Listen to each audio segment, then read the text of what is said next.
Woohoo! So sekarang kita nak balik. Yes. Let's go. Next station. Okay.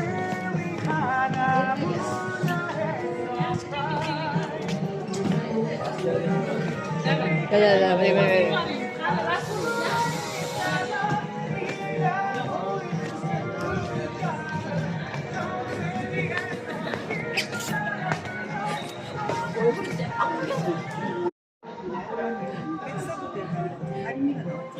Bersama Gola-Gola.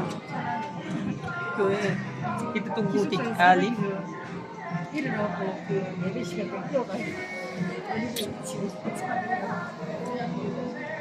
Tak ada orang. Ini ada je. Ada orang ni. Tadi masuk lift tadi cantik lah. Rasa masuk lift tu je dah 1 won. 1,000 won lah.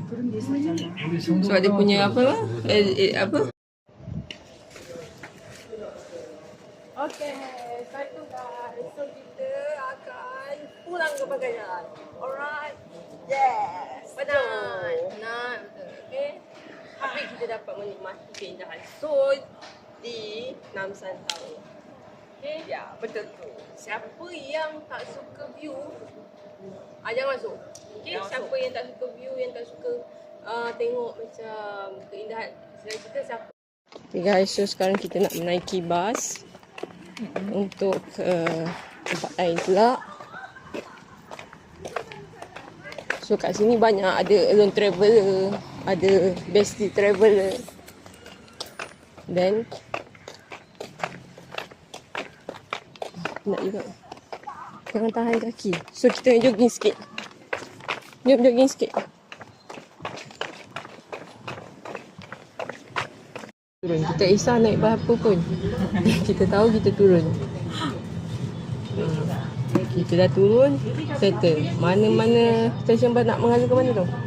So tengok dekat WhatsApp. Yang saya send tu. Alright. Nak balik Myeongdong lah. Kalau kita ikut balik Myeongdong, start daripada Myeongdong gitu.